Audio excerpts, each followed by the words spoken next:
¿Cómo están? Bienvenidos, buenas noches. Gracias por acompañarnos. Día miércoles, Día del Informante en TVN, TV Chile, 24 horas y 24horas.cl. De inmediato la conversación esta noche con el expresidente de la República y, le pregunto, candidato presidencial, Sebastián Piñera. ¿Cómo le va? Buenas noches. Juan Manuel, muy buenas noches. Ya, vamos a hablar de si es candidato, si está más cerca de no ser candidato. Vamos a hablar de futuro, vamos a mirar cómo está el país, vamos a hablar de economía, vamos a hablar de política.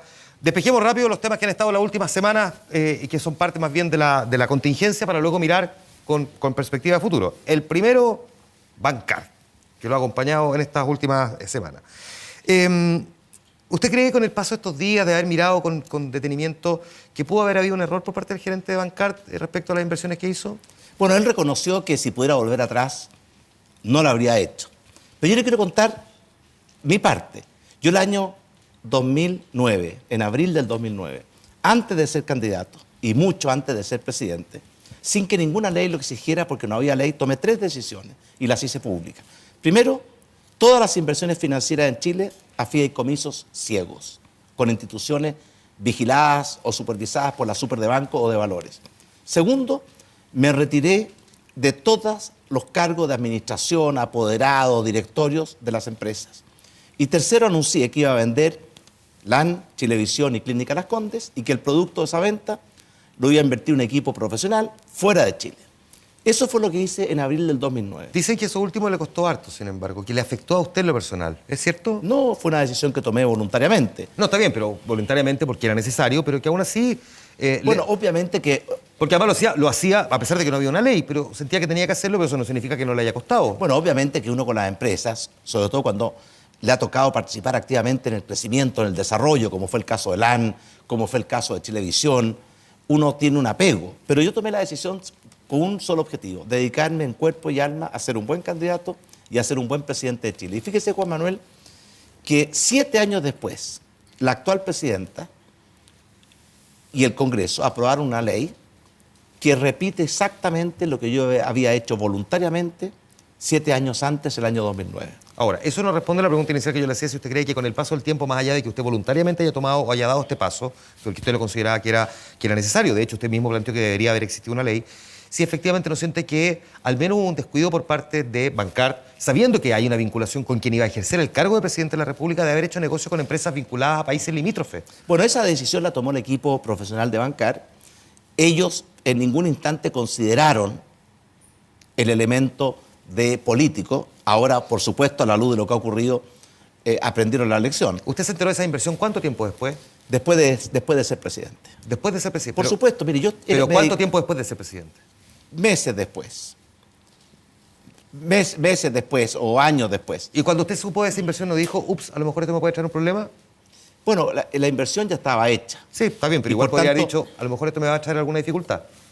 No lo pensé así, porque además era una inversión pública. Si usted iba a la Bolsa de Valores de Perú o a la página web de la empresa y buscaba la información, Bancar aparecía, o no es Bancar, es realmente una empresa, un fondo de inversión mediterráneo, aparecía como accionista públicamente. O sea, todo se hizo de forma transparente. Y lo que es importante, todo se registró en el Banco Central, todo fue, ¿cierto?, sujeto a la legislación chilena, se pagaron todos los impuestos que correspondían y por tanto fue una inversión legal y legítima. Oye, usted ha dicho que no es candidato, que está resolviendo si va a ser candidato o no, pero de todas formas, me imagino que en una eventual candidatura, situaciones como esta lo podrían afectar. ¿Ha tomado algún resguardo extra? Como le dije, Juan Manuel, yo desde el año 2009 me alejé de la administración de las empresas.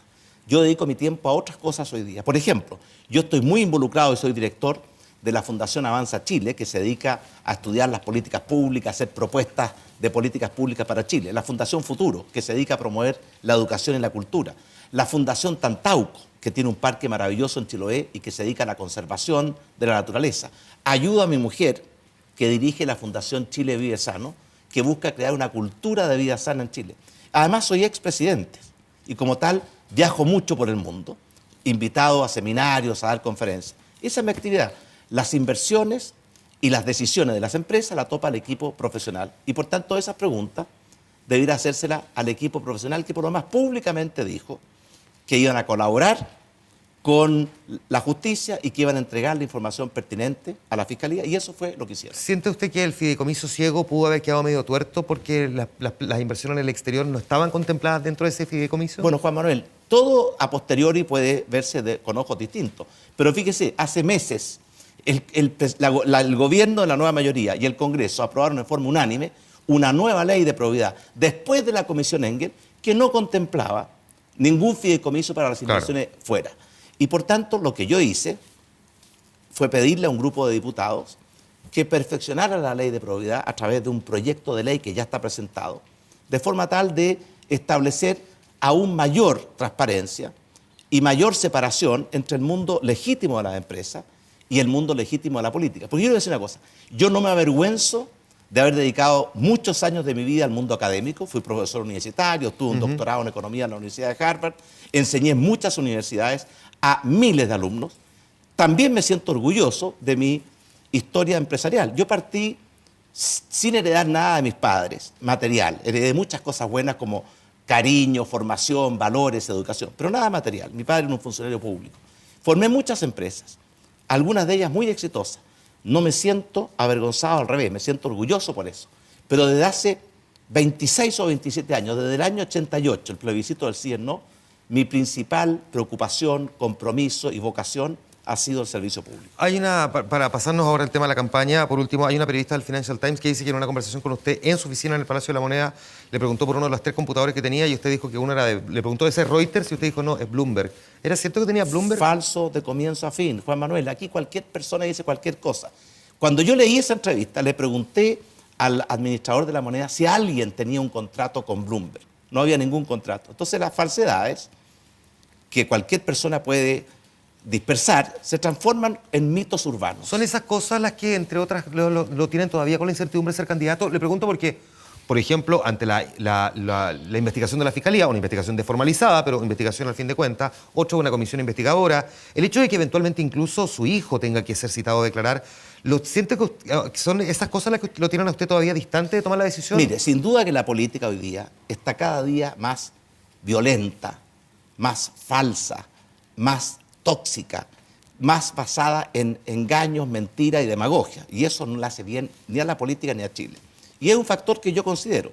Pero el segundo elemento que yo voy a considerar, además de hablar con mucha gente, es conversarlo muy seriamente con mi familia. Porque yo creo que para involucrarse en una campaña presidencial, uno tiene que tener el acuerdo y el apoyo de la familia. Yo lo tuve el año 2009 y estoy muy agradecido de ello. ¿Y ahora qué le han dicho? Porque en la Radio Cooperativa dijo esta semana que no era el mismo escenario del 2009. No. ¿Cuál es el escenario actual en la casa? Es distinto, es distinto. Y hay muy buenas razones para que sea distinto, yo lo comprendo. Por eso lo que yo he hecho es afirmar que en el mes de marzo, porque las elecciones son en noviembre del próximo año, yo voy a tomar una decisión. Lo he dicho públicamente desde el día 1 y es lo que intento hacer. ¿Qué podrían cambiar en los 3 meses en su familia, en su casa, que no toma la decisión ahora? ¿O por qué no ha tenido esa conversación ahora? ¿Por qué esperar hasta marzo? Porque en Chile tenemos un deporte que no es sano. No alcanzamos a elegir un presidente y ya estamos pensando en el próximo. Si las elecciones son en noviembre, las eventuales primarias son en julio, ¿qué sentido tiene partir 2 años antes? No, está bien, pero usted podría evitarse el dilatar con su familia esta decisión. Usted bien podría conversar con su familia, a lo mejor se le dice, bueno, Sebastián, pero no sea candidato. Y usted diría hoy. Pero mire, algunas personas han decidido anunciar hoy día que son candidatos. Así lo ha dicho el presidente Lago, así lo ha dicho José Miguel Insulza, así lo ha dicho Alejandro Guille. ¿Hay quienes consideren que fue un error de Lago anticipar la candidatura? Ellos tienen derecho a decidir sobre sus propias vidas. Esto es estar escudriñando permanentemente. Ellos decidieron así, yo respeto su decisión y yo pido que se respete la mía. Y yo creo que marzo es un mes perfectamente indicado. Lo que sí le puedo decir es que el hecho de no haber decidido una candidatura no significa que yo esté jubilado de ser chileno ni de estar comprometido con Chile. En la Fundación Avanza Chile estamos permanentemente estudiando las políticas públicas que implementa el gobierno actual, proponiendo mejorías a esas políticas, preparando un programa de gobierno para quien quiera sea el próximo presidente de Chile. Y por tanto mi compromiso con Chile y con el servicio público es total y absoluto. Yo espero morirme con ese compromiso intacto. ¿Podría ser que, entre otras consideraciones que usted tenga presente al momento de tomar la decisión en marzo, esté evaluando tener una mayor certeza del triunfo? No, mire, yo en mi vida siempre cuando abrazo las causas, las he abrazado con compromiso total, con pasión, sin hacer cálculo. Así que ese factor no es parte de mi decisión. Si resolviera ser candidato, sí va a primarias, ¿no? Yo creo que las primarias son un buen mecanismo en general. Primero, porque permite que la gente participe en la elección del candidato. Segundo, porque permite difundir nuestras ideas. Tercero, porque conduce a un candidato de unidad. Y por tanto, yo siempre he sido partidario de un sistema de primarias. A ver si me responde esta pregunta. ¿Con quién le gustaría competir en las primarias? Con el que esté al frente. ¿Le da lo mismo quién? No, eso de dar lo mismo es como despectivo. Uno cuando va a primarias tiene que estar dispuesto a competir con los demás que estén en la primaria. No voy a poner ningún veto de ninguna naturaleza si decido participar en esa primaria. ¿Qué lo diferencia, yo sé, aparte lo obvio, ¿no?, que usted ya fue presidente, en fin, de Manuel José Sandón? Mire, ¿Diría usted lo político, por ejemplo? Mire, ese es un juego que a mí no me gusta jugar por una razón muy simple. Lo tradicional es que yo diga cosas malas de Sandón. No, pero yo no estoy y pidiendo cosas eso. Buenas mías. Pero la gente cuando tenga que decidir en una primaria de Sí. centro derecha, está Manuel José Sandón, está Felipe Kast, está Sebastián Piñera. No sabemos si eventualmente alguien más. Va a tener que resolver. Pero evidentemente que hay diferencias. Mire, yo me he hecho el firme propósito de no caer en esta guerra sucia de las descalificaciones. Yo quedé espantado con la campaña presidencial americana. La democracia más antigua del mundo, después de la griega, hizo una campaña presidencial que fue una vergüenza. Todos los chilenos vimos cómo esa campaña fue pura mugre, suciedad, descalificación, ataques personales. Y no hubo espacio para las ideas. ¿Siente que se está replicando parte de ese modelo aquí? Yo creo que la política en Chile se ha ido deteriorando. Y por eso le decía a usted que cada día está más violenta, más tóxica, más amarga, en circunstancias que la política debiera ser una competencia de ideas. ¿Y por qué cree que ha pasado eso, Sebastián? ¿Por qué cree que se ha venido deteriorando? ¿Por qué cree que además al mismo tiempo existe esta distancia de la gente con la política? Bueno, por supuesto que existe una distancia de la gente, no solamente con la política, Juan Manuel. La gente hoy día desconfía mucho más de las instituciones. Del establishment en general. De la política, del gobierno, de los partidos políticos, del Congreso, de la Iglesia, de los empresarios. De los medios de comunicación. De los medios de comunicación, de los dirigentes del fútbol, de los sindicatos. Es cierto, la gente hoy día la opinión pública hoy día está mucho mejor informada, está más empoderada, es más exigente, es más impaciente y es, en general, más crítica de las instituciones y de los liderazgos tradicionales. Ok, no necesariamente me podría decir con quién le gustaría competir en una primaria, pero sí con quién le gustaría competir como contrincante al otro lado del espectro político. ¿Quién se imagina que va a llegar a esa Bueno, yo en papeleta? algún momento pensé que una competencia con Ricardo Lagos sería algo que yo creo buena para el país desde el punto de vista que sería una competencia de ideas, de propuestas, de proyectos. Pero hoy día que han surgido otros candidatos. Yo, por ejemplo, tengo respeto, soy amigo de José Miguel Insulza, soy amigo o conozco y trabajamos juntos con Alejandro Guille, y por tanto este juego de que pedirle a un candidato que critique al otro y después a la semana siguiente traen al otro para que critique a uno, a mí me parece que es un juego poco fecundo. Si ustedes en marzo resolvieran no ser candidato... Pero no hablemos de hipótesis, porque ya llevamos demasiado tiempo. Está bien, yo ya le dije que voy sí, a decir en marzo. Joaquín Lavín, una persona muy cercana a usted, dijo en estos días que no hay plan B. O sea, si no es Sebastián Piñera, gana la nueva mayoría. No solamente lo dijo Joaquín Lavín, lo dijo el presidente de Renovación Nacional también. Sí, yo lo he escuchado. Y yo creo que en general una coalición tiene que prepararse para tener muchos liderazgos. ¿Y Alamán sería un liderazgo? Hay muchas personas que califican para asumir ese liderazgo. Si yo le digo un nombre, no, está bien, ¿cierto?, me va a poner en problemas con todos los demás. Y en consecuencia, digamos 10 puntos. Prefiero, ¿cierto?, ser prudente y decirle que dentro de Chile Vamos hay muchas personas que tienen todas las cualidades para ser un buen candidato a la presidencia. Mirando hacia futuro, pero revisando también el pasado, ¿hay algo de lo que se arrepienta en tanto haber sido presidente? Diga, ¿esto se pudo haber hecho mejor? Por supuesto que sí. Por ejemplo... Mira, hay una canción maravillosa de Edith Piaf que se llama No me arrepiento de nada. ¿La conoce? Sí, por supuesto. No, rien de rien, no, je ne regrette rien. Bueno, esa canción es maravillosa, pero como escuela de vida... El francés le queda mejor que las citas bíblicas, le quiero decir. Oiga, uno a veces... este ping-pong de doble... Uno a veces se confunde. ¿Usted se ha confundido alguna vez? No, yo. Agarrado. Mira. Bueno, yo también. Pero usted es mucho más conocido que yo. Común. Sí. Lo importante, oiga, es que... A mí me sudar como 15 minutos sobre decir a Caín y Abel. Dice las cosas simples, porque yo en general, las cosas importantes, prefiero confundirme menos. Dice la gente, a todo esto ya que estamos en esto se lo escuché a muchas personas durante la semana. Esto humaniza mucho a Sebastián Piñera. Esto demuestra que efectivamente cualquiera se puede equivocar y además es capaz de reírse de sí mismo porque Mire, luego en Twitter yo se era rió. el que más me reía con las imitaciones de Kramer. Yo me acuerdo una vez que estábamos viendo a Kramer con mi mujer, un verano, y mi hija mayor estaba a punto de tener su tercer hijo. Y nos reíamos tanto que no le prestamos atención a sus demandas. Así que me dijo, a ti te importa más Kramer que yo. Pero ¿cómo se le ocurre? Le dije a mi hija, a la cual quiero entrañablemente. Pero usted me estaba hablando de si me arrepiento de algo. Sí. Si yo pudiera volver atrás, cosa que la vida nunca permite, muchas cosas las haría distintas. Por eso yo creo que una persona que pasó por la moneda aprende mucho. Yo aprendí mucho en la moneda. Y esa experiencia quiero no tirarla a la basura, sino que utilizarla como expresidente de Chile, ayudando a que Chile le vaya mejor, porque creo que hoy día Chile va por un camino muy equivocado. Hace algunos meses lanzó usted el libro La historia se escribe hacia adelante, y donde plantea, entre otras cosas, la necesidad de todavía mayores desafíos que le restan a nuestro país, que son montones.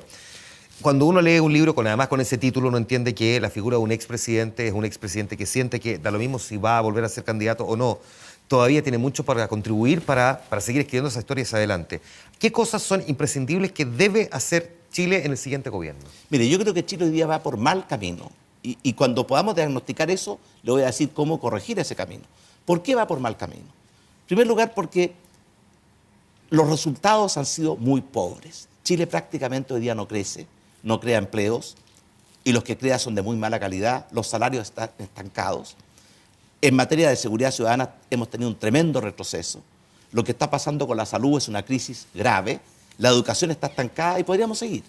Pero además de los malos resultados, cuando 3 de cada 4 chilenos piensan que Chile va por mal camino, que estamos estancados o retrocediendo, ¿qué debiese hacer el gobierno?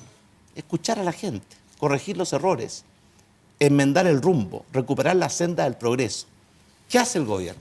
Justo lo contrario. Insiste con una porfía contumaz en reformas que le están causando un grave daño a Chile. Y por eso, ¿qué haríamos nosotros si nos tocara la responsabilidad nuevamente de ser gobierno? En primer lugar, hay que recuperar un clima de unidad nacional. Hay que desterrar la lógica de la retroexcavadora y revivir la lógica de los diálogos y los acuerdos. ¿Es posible eso? Déjeme hacer un paréntesis ahí. Usted dentro de su propio gobierno, en la administración anterior, tuvo dificultades que radicaron también en enfrentamientos, no solamente muchas veces entre los dos partidos que lo acompañaban, sino que incluso dentro del propio Renovación Nacional se habían generado bandos que también hacían muy difícil ese clima de mayor entendimiento. Por eso que un presidente tiene que nunca olvidar que es el presidente de todos los chilenos y tiene que promover, incentivar los diálogos y los acuerdos. Primero. Segundo, Chile hoy día vive una profunda crisis de confianza en nosotros mismos, en el futuro. Y la desconfianza no es un buen caldo de cultivo para la recuperación de un país. Y por tanto, recuperar la confianza. Chile es un país, a pesar de las dificultades que estamos viviendo, maravilloso y lleno de oportunidades. Tercero. Póngame un ejemplo de cómo se recupera la confianza, porque efectivamente yo creo que pareciera haber coincidencia de que eso es algo que se requiere y se requiere urgentemente, pero ¿cómo se recupera la confianza? Primero, con una actitud de no tratar de dividir a los chilenos entre buenos y malos, sino que unir a los chilenos detrás de una causa común. Por ejemplo, durante nuestro gobierno, ¿qué planteamos? Queremos que Chile sea el primer país de América Latina, antes que terminara esta década, cosa que ya no es posible, sea capaz de derrotar la pobreza y alcanzar el desarrollo. Y para eso invitamos a todos los chilenos. Pero otra cosa que yo creo que hay que corregir, las 3 grandes reformas de este gobierno. La reforma tributaria ha significado un grave freno a la inversión, a la productividad, a las pymes, a la innovación, al emprendimiento. ¿Porque estaba mal hecha o porque los impuestos cobrados eran excesivos? No, yo no estoy hablando del nivel de impuestos. La reforma es una reforma extraordinariamente compleja, extraordinariamente arbitraria, que no dice las cosas con claridad para que los contribuyentes sepan que leyendo la ley, sin tener que tener un ejército de contadores y expertos tributarios, van a poder cumplir con la ley. Yo creo que la reforma laboral está siendo un tremendo obstáculo a la creación de empleos, a la mejoría de los salarios. Y creo que la reforma educacional tiene una falla de esencia, porque es un tremendo error no tomar en cuenta a los padres y apoderados en la educación de sus hijos. Particularmente dice usted en la reforma que se hizo respecto de la educación escolar. Por supuesto, porque o sea, lo, que final, está copago, haciendo, selección... lo que está haciendo es decir a los padres que son los principales responsables y los que más quieren una buena educación para sus hijos, ustedes no se metan. Ustedes no tienen derecho a elegir la educación de sus hijos, ustedes no pueden aportar a la educación de sus hijos, el Estado entra en forma hegemónica, desplaza totalmente a la sociedad civil y cree que va a poder cumplir con su rol. Si los va a educar en los colegios particulares subvencionados, como conocíamos antes, o en la educación pública, pero si alguien quiere educarlo en un colegio particular pagado, sí. ¿Sabe cuántos son los estudiantes chilenos que van a colegios particulares pagados? Sí, el porcentaje mínimo, 7%. No alcanza a ser el 8%. Lo que yo estoy pensando aquí en el 93%, es decir, la inmensa mayoría de los padres... Eso respecto de la educación escolar, pero... Quiero decir una cosa, la inmensa mayoría de los padres quiere tener un rol protagónico en la educación de sus hijos. Y no quiere un Estado que le diga, usted se retira porque yo me voy a hacer cargo. Mire, yo en mis viajes por Chile... Espérese, ¿por qué cree que pasó? ¿Por qué cree que pasó? Que primero la reforma educacional partió siendo discutida respecto a los colegios particulares subvencionados y no sobre la educación pública.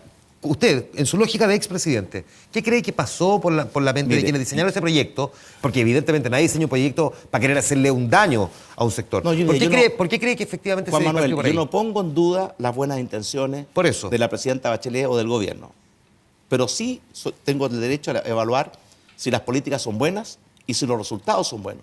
Yo creo que la causa de por qué este gobierno está conduciendo a Chile por un camino equivocado es, primero, porque partió de un diagnóstico equivocado, que lo simbolizo en la lógica de la retroexcavadora.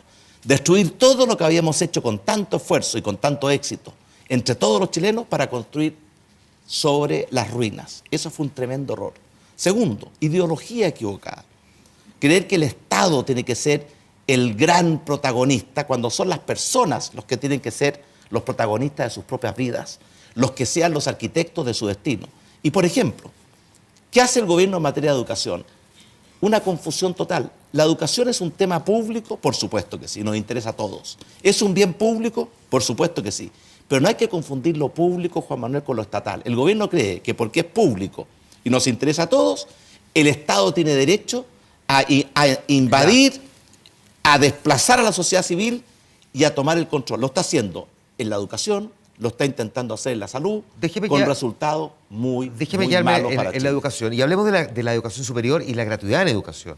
El gobierno ha planteado gratuidad y además ha establecido ciertos supuestos que si se cumplen llega la gratuidad al 100%. Sabemos que esas posibilidades son muy lejanas, muy remotas, visto prácticamente el análisis de prácticamente todos los sectores, incluyendo sectores dentro de la nueva mayoría. Le pregunto a usted, Sebastián Piñera, ¿la gratuidad debiese llegar hasta qué porcentaje de la población? ¿Hasta qué decil? Le respondo con lo que nosotros hicimos. Nosotros creemos que la educación es un bien público y que todo joven tiene derecho a una educación de calidad. Pero no solamente tiene derechos, también tiene deberes. Esforzarse, estudiar, asistir a clases, no destruir su establecimiento educacional, respetar a sus profesores, etc. ¿Qué hicimos nosotros? Aumentamos el número de becas de 100.000 a 400.000 durante nuestro gobierno. Ahora, gratuidad y becas son cosas diferentes, porque las becas se asignan con criterios distintos al de la gratuidad. Momento. La beca, cierto, nuestra, era respecto a un arancel de referencia. Y por tanto, la diferencia entre la gratuidad y la beca es que la gratuidad es un derecho sin deber. La beca es un derecho para las personas que lo requieren. Nosotros queríamos llegar con becas al 60% de la población. Y alcanzamos a llegar a nos acercamos al 40% de la población en 4 años, cuadruplicando el número de becas. Y adicionalmente nos propusimos algo muy valioso, que ningún estudiante con talentos se quede fuera de la educación superior por falta de recursos y que ninguna familia vea transformado el sueño de un hijo profesional en una pesadilla por la mochila de deuda. ¿Cómo lo hicimos? Perdón, déjeme preguntarle esa ¿Cómo lo hicimos? En 2 segundos. Ya, a ver, dígame.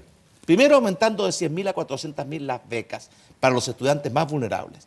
Y segundo, cambiando radicalmente el crédito con aval del Estado que había... Bajando la tasa del 6 al 2%. No solamente eso, bajando la tasa 6 al 2, estableciendo que ningún estudiante pagaba más del 10% de sus ingresos. Y cosa con una deuda que se extinguía a los 15 años, estableciendo que a los 15 años cualquier deuda que subsistiera se extinguía por el solo imperio de la ley. Déjeme volver un par de pasos atrás primero. Usted dice que ningún estudiante con talento se quede fuera de la educación. ¿Qué pasa con el estudiante que no tiene talento pero que requiere de la herramienta? ¿Ese sí se tiene que quedar fuera? Esa es una pregunta muy de fondo, porque le quiero decir a usted, Juan Manuel, si usted tuviera 2 hijos uno muy talentoso y el otro menos talentoso, y tuviera dinero para un profesor particular, ¿a cuál de los dos se lo pondría? Probablemente al que lo requiere. Al que tiene menos habilidades. Probablemente el que lo requiere. Eso claro. es lo que haría un buen padre. ¿Qué hace el Estado chileno? Hace justo lo contrario. Le da la beca al más talentoso, al que tiene mejores resultados, al que tiene más mérito. Y yo creo que eso hay que repensarlo, porque la inteligencia es un don de Dios. Y por lo tanto yo creo que los que tienen más dificultades merecen más ayuda del Estado. Ahora, cuando usted dice el crédito con aval del Estado que bajó del 6 al 2, más todas estas otras condiciones que usted ha planteado, hoy día no, ya hace rato ya vienen respondiendo los rectores de distintas corrientes de pensamiento que habría que sacar a las entidades financieras y bancarias del rol de financiar los créditos. Bueno, nuestro proyecto de ley sacaba a los bancos y establecía que la obligación de administrar este sistema de becas y créditos fuera del Estado, y además establecía una cosa muy importante: terminar con una discriminación muy odiosa. ¿Por qué a un estudiante de la educación técnica o los centros de formación técnica recibe, que son los más vulnerables, recibe las becas más pobres de Chile? ¿Por qué discriminamos a los estudiantes?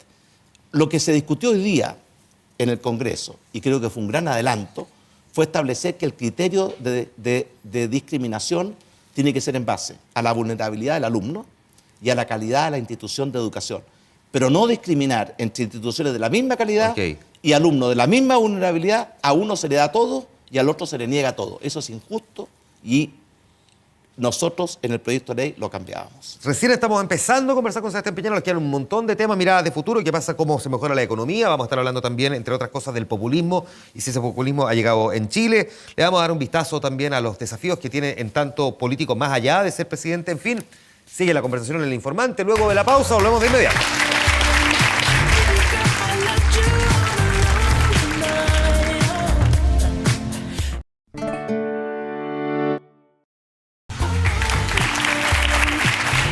Estamos de vuelta conversando con el expresidente de la República, Sebastián Piñera, aquí en El Informante.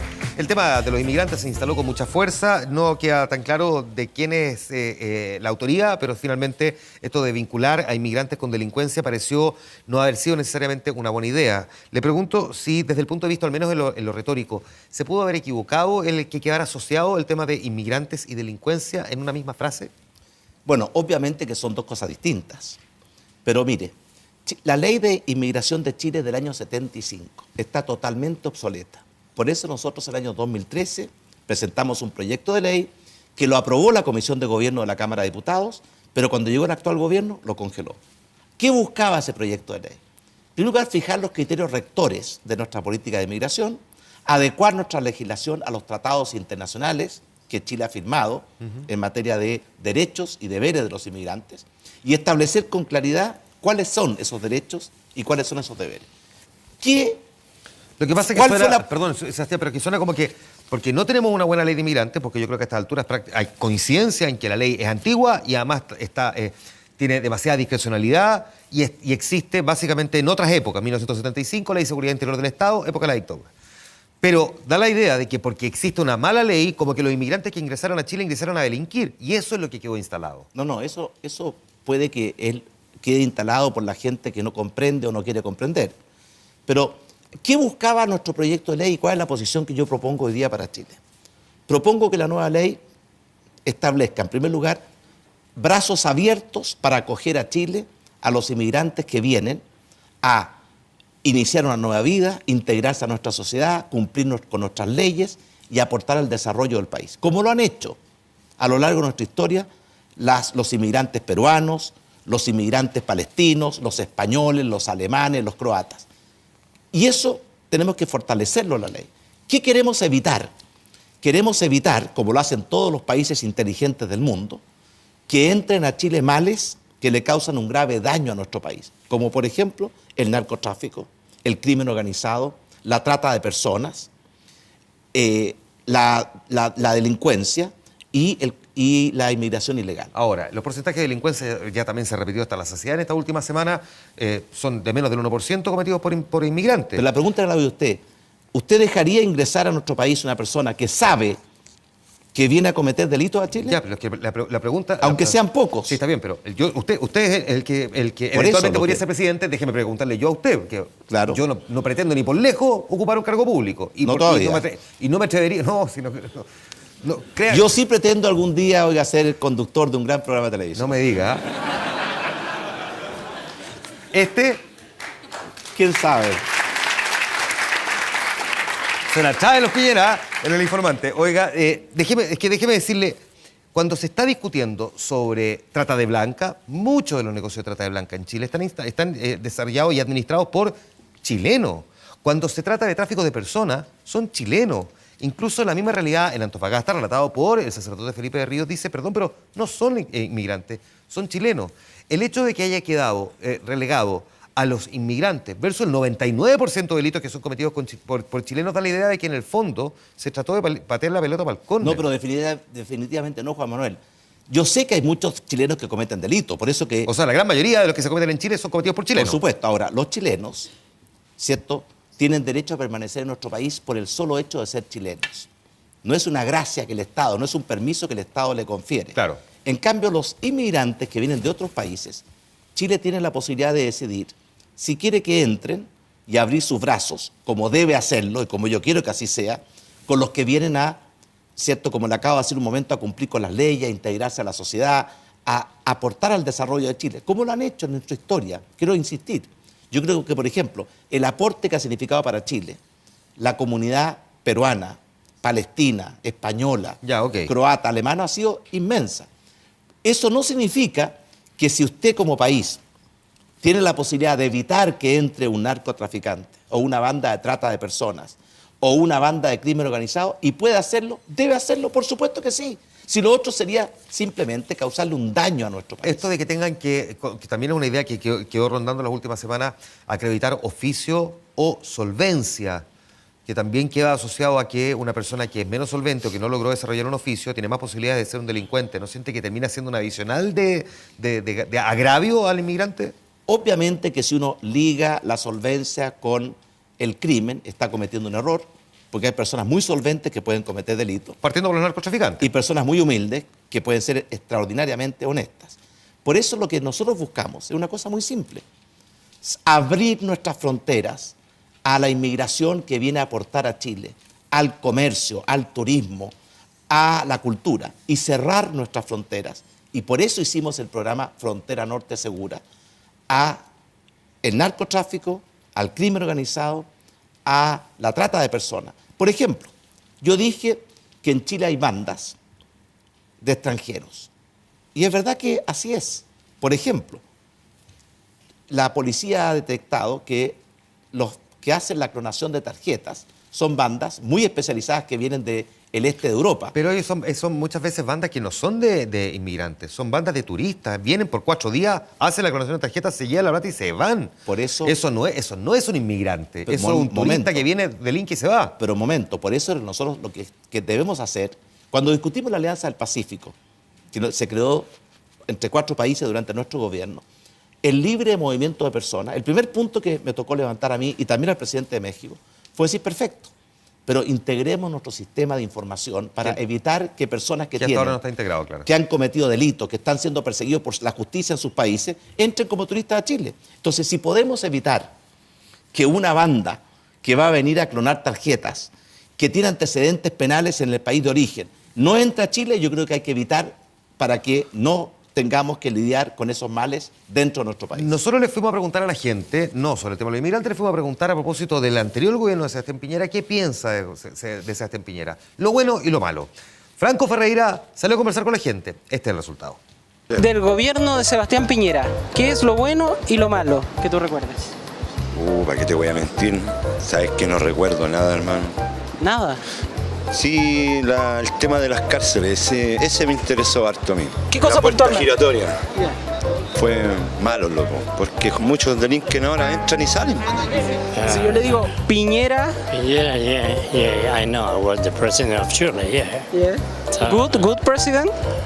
I don't know, because I've been away for so long. Yeah.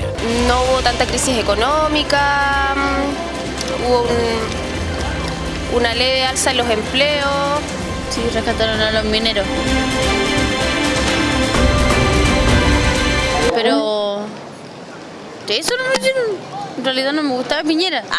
No opino nada sobre los gobiernos humanos. ¿Qué persona humana ha dado solución a los verdaderos problemas de la humanidad? Ninguna. ¿Piñera, por ejemplo? Nadie ha dado ni ningún nombre. Y como dice Daniel 2:44, el Dios del cielo va a establecer su gobierno muy pronto y Él va a poner fin a todo lo que hoy día nos causa daño. Daniel, ¿qué apellido tiene, perdón? No, ¿Diputado? Daniel, es el libro de Daniel.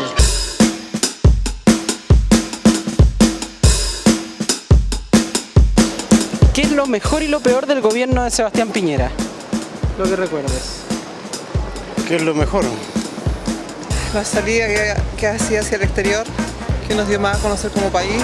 Si bien hubieron movilizaciones en ese aspecto de todos los estudiantes, yo también soy estudiante, él dejó en una soledad completa a todos los estudiantes, en una demagogia, a todas las personas que en este caso querían cambiar la educación. Trató de ser un poco equitativo en las cosas sociales, pero pienso que los asesores que están siempre detrás de los presidentes tienen que tener más claras las películas. Por la cuestión de las pensiones, que son muy bajas, trabajos que están por ahí nomás.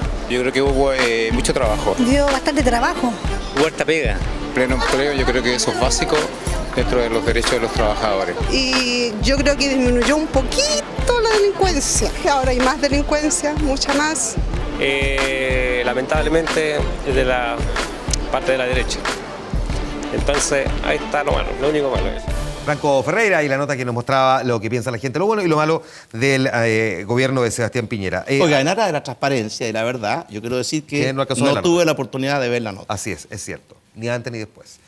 Hay que hacer, usted decía, modificaciones al sistema tributario porque es muy complicado. ¿Hay más espacio para pagar más impuestos por parte de la gran empresa? Mire, el mundo entero está en una tendencia de reducir las tasas de impuestos. Y yo creo que Chile no puede ser ajeno a ello. Y por tanto yo creo que no hay que seguir subiendo la carga tributaria, porque el efecto de subir la carga tributaria es frenar el crecimiento. Por ejemplo, la reforma tributaria que aspiraba a recaudar 8.000 millones de dólares. Lo que va a recaudar por mayores impuestos se va a perder por menor crecimiento. Y por tanto uno termina haciendo un enorme esfuerzo para un aumento de la recaudación prácticamente nula. ¿El IMASEC de octubre es un anticipo de meses muy malos o es una muy mala noticia que no debiese necesariamente replicarse exactamente como lo conocimos? Fue una contracción, es decir, tuvimos 0,4% negativo crecimiento. Bueno, obviamente que yo espero que un IMASEC negativo, es decir, que el país ni siquiera avanza al paso de la tortuga, sino que retrocede, no se repita. Pero sí quiero decir que las actuales políticas que está implementando este gobierno, y aquí quiero hacer una salvedad en honor, ¿cierto?, a la verdad. Yo creo que el ministro Rodrigo Valdés está haciendo sus mejores esfuerzos para que Chile no se descarrile, como lo dijo el ministro Burgos. Y yo pienso que es fundamental que la economía vuelva a crecer, por tres razones. Porque el crecimiento significa más empleos, mejores salarios. Porque el crecimiento significa más oportunidades de innovar, de emprender. Y porque el crecimiento significa más recursos públicos para destinarlos a las grandes prioridades de los chilenos. Mejorar la seguridad ciudadana, mejorar la calidad de la salud, mejorar la calidad de la educación. Cuando los países no crecen, que es lo que está ocurriendo con Chile, se producen daños y sufrimiento a muchas personas, especialmente la clase media que con tanto esfuerzo ha logrado una posición mejor que la que tenían sus padres, y los 2 millones de chilenos que siguen viviendo en condiciones de pobreza. ¿Cómo se mejora la distribución de la riqueza, ya sea más o menos riqueza, pero de la riqueza de un país? ¿Cómo se disminuye la brecha de desigualdad de una manera importante en el largo plazo, que quede instalada permanentemente? Durante nuestro gobierno, la pobreza se redujo a la mitad. ¿Por qué se redujo a la mitad? En primer lugar, porque logramos crear 1 millón de nuevos empleos que favorecieron esencialmente a los sectores más vulnerables. Y eso significa que aumentaron los ingresos del trabajo de todos los chilenos, pero los que más aumentaron fueron los sectores más vulnerables. Ya. Buen trabajo con buen salario para todo el que quiera trabajar, primera, medida fundamental. Segundo, mejorar la calidad de la educación.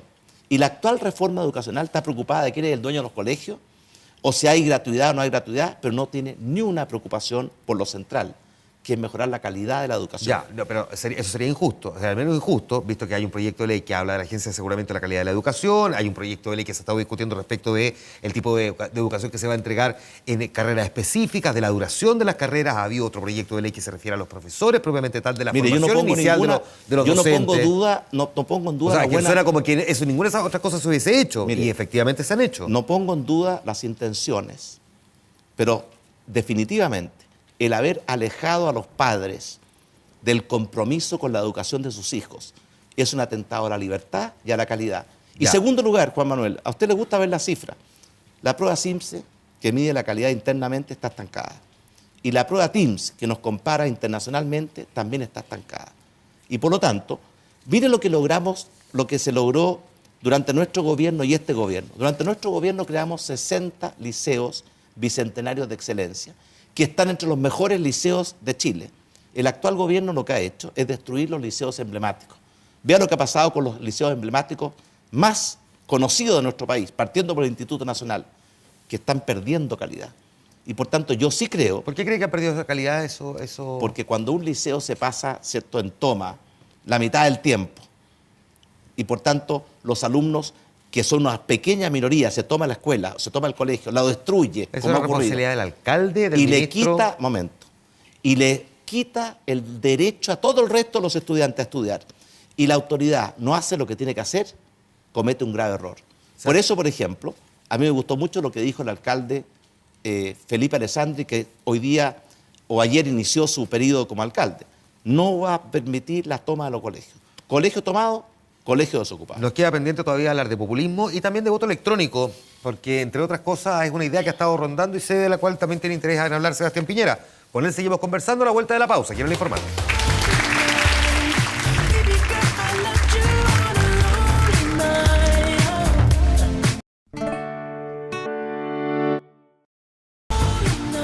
Estamos de vuelta, tercer bloque, conversando con Sebastián Piñera en el Informante. ¿Hay, Sebastián, visos de populismo en Chile? Si hay, ¿dónde se nota? ¿Quién lo encarna?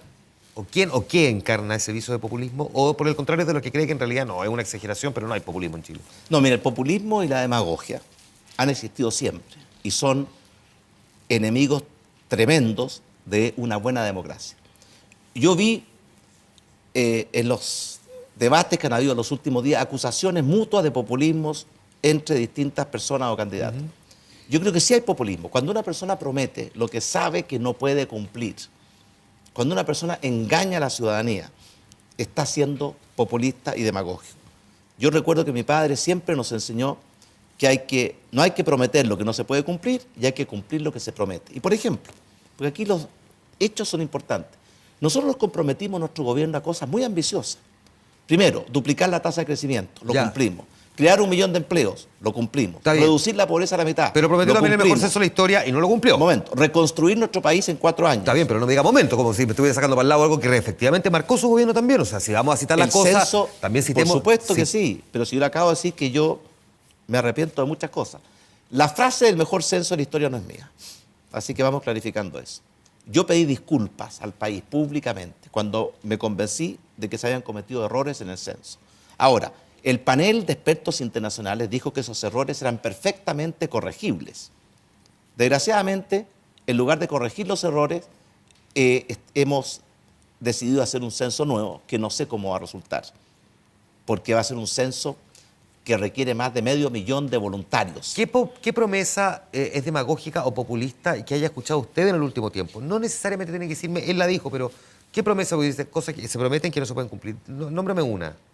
Por ejemplo, cuando se promete educación gratuita para todos durante este gobierno, es una promesa que es imposible de cumplir, como lo ha dicho el propio ministro de Hacienda. Por lo mismo, él mismo hace la corrección y dice no hay plata para la gratuidad al 100%. Eso no se dijo inicialmente. En el proyecto original había gratuidad para todos. Y eso era imposible de cumplir desde el primer día. Hoy día estamos con una gratuidad que está llegando al cerca del 50%. En nuestro gobierno ya habíamos llegado al 40% de las personas, 400.000 becas a los estudiantes con mérito y más vulnerables. El populismo encuentra mucho caldo de cultivo, entre otras cosas, en este desarraigo que hay de la gente con la política más tradicional. ¿Usted volvería a la elección obligatoria? Nosotros hicimos dos cosas. Primero, en la inscripción automática, que significó aumentar el padrón de 8 a 14 millones de chilenos, porque los jóvenes simplemente no se inscribían. Y el voto voluntario. A la luz de la abstención que hemos estado viendo, hay que repensar el tema. Por eso nosotros le enviamos a la presidenta Bachelet, y lo hicimos público, un proyecto de ley para establecer el voto electrónico y el voto anticipado. ¿Qué significa eso? Le voy a preguntar, en una sociedad tan desconfiada, ¿cree que el voto electrónico podría tener cabida? Sí, porque la tecnología hoy día permite ser auditada. El voto electrónico existe en muchos países del mundo y perfectamente bien, y nosotros lo estudiamos a fondo, le enviamos un completo estudio a la presidenta Bachelet a través de su jefa de gabinete. ¿Qué es lo que busca el voto voluntario y el voto electrónico? El voto voluntario busca que la gente vote por entusiasmo, por compromiso, no por temor a una multa. ¿Qué es lo que busca el voto electrónico? Facilitar la participación de la gente. El voto electrónico significa que todas las mesas que existan en Chile y en el futuro en el extranjero, cuando los chilenos en el extranjero también puedan votar, estén conectadas en una red. Y por tanto usted puede votar en cualquier mesa. Si usted está en Arica y vota en Punta Arenas, puede ir a Arica y el sistema lo va a reconocer con una identificación electrónica y va a saber que su voto tiene que computarse en Punta Arenas, facilitando la participación de la gente. ¿Usted cree que eso va a aumentar la participación? ¿En cuánto, según los cálculos? Los cálculos internacionales muestran de que sí tiene un impacto significativo. Pero lo más importante para que la gente participe más es mejorar la calidad de la política. Yo creo que mientras la gente desconfíe, como desconfía hoy día de la política y de los políticos, va a ser difícil que la participación aumente. La desconfianza está dada no solamente en la política, usted decía en el establishment en términos generales, en las instituciones y en general en prácticamente todo lo que lo rodea. Hay cuestionamientos de este año que además se han instalado con mucha fuerza. Uno de ellos ha sido el cuestionamiento al sistema de AFP. ¿Usted es tan férreamente defensor del sistema de AFP como su hermano? No, yo soy defensor de un sistema mixto como el que tenemos en Chile. En Chile tenemos un sistema de capitalización individual que es administrado por las AFPs en virtud de leyes que deben cumplir y tienen que hacer sus inversiones también en aquellos instrumentos que la ley permite. Pero también existe un pilar solidario que es administrado por el Estado. O sea, ¿no hay que hacerle ninguna modificación al sistema? ¿Dije eso yo? No, usted me dice que usted es defensor del sistema tal cual como está. No, yo no, eso lo acaba de decir usted. Bueno, pero lo estoy sintetizando. No, Hágame la corta, entonces. Ha hecho dos afirmaciones que si usted piensa eso, yo estoy en desacuerdo con usted. Ya, entonces dígame. O sea, yo creo que el sistema hay que perfeccionarlo, parece que usted no, y creo que... No, si a mí me leyeron la carta tantas veces en este mismo programa, en esa misma silla, alguien que se parece mucho, un poquito distinto, que de verdad, a esta altura... Yo casi me convertí en sistema de reparto después de eso, pero... Yo le quiero decir que el sistema de reparto sería un muy mal sistema para Chile. ¿Sabe por qué? Porque es un sistema que ha quebrado en el mundo entero. ¿Qué es lo que creo yo que hay que hacer? Hay 4 jugadores o actores en el sistema. Los 4 tienen que hacer un aporte. Y en 2 segundos, los empleadores tienen que contribuir más para fortalecer... ¿Cuánto más? 3, 4, 5 puntos para complementar y fortalecer el ahorro de sus trabajadores. El Estado tiene que hacer más fortaleciendo el pilar solidario para mejorar la pensión básica y para mejorar el aporte previsional solidario. Los trabajadores tienen que, y esto podemos incentivarlos, permanecer más en la fuerza de trabajo, porque la expectativa de vida, desde que se creó el sistema en los 80 hasta hoy día, ha aumentado en más de 12 años. Y finalmente las AFPs tienen que ser mucho más competitivas y eficientes para reducir sus costos, bajar las comisiones que cobran a los usuarios y ese recurso destinarse a mejores pensiones. Si estas 4 reglas se aplicaran, nosotros podríamos tener en un plazo razonable de tiempo, no en forma inmediata porque no quiero ser demagogo, un aumento de entre 30 y 50% de las pensiones de todos los chilenos y muy especialmente de los que tienen las pensiones más bajas. Con un elemento adicional que me imagino que uno tendría que considerar también, que es mejorar la educación para que la gente sepa la relevancia del ahorro para la jubilación y buscar también cómo resolver el tema de las lagunas previsionales, porque efectivamente todavía se siguen generando esas lagunas y todavía no se ha logrado corregir ese problema. Por eso que la mejor manera, además de las 4 reglas que yo, o 4 caminos que le he planteado, es que mejore la economía. Si la economía crece, si la economía crea más empleos, si la economía mejora los salarios, las pensiones van a ser mejores. Cuando la economía no crece, cuando la economía no crea empleo, que es lo que está ocurriendo hoy día, desgraciadamente las pensiones no mejoran. ¿Qué es lo que más le ha dolido que han dicho de usted y qué es lo que más le ha gustado que han dicho de usted? Le dejo plantear esas dos preguntas, vamos a la pausa, volvemos al tiro al informante. Espera.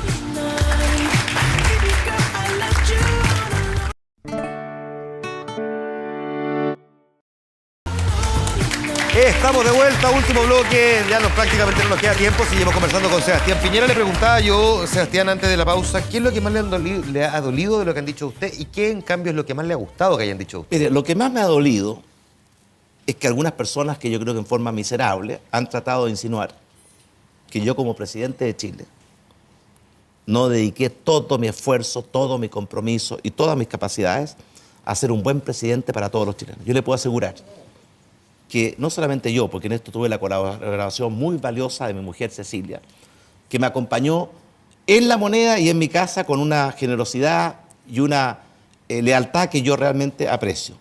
Yo me dediqué en cuerpo y alma y trabajábamos 15, 16 horas diarias. Usted en La Moneda a las 11 de la noche, si yo estaba ahí, llamaba a un ministro, estaban todos trabajando. Y me dediqué en cuerpo y alma a ser un buen presidente para Chile. ¿Eso es lo que más le ha dolido? Es lo que más me ha dolido porque todo el sentido del servicio público. Mire, cuando yo decidí ser candidato a senador, o antes de decir, le pregunté a mis dos padres que estaban vivos entonces. Mi madre me dijo, por ningún motivo.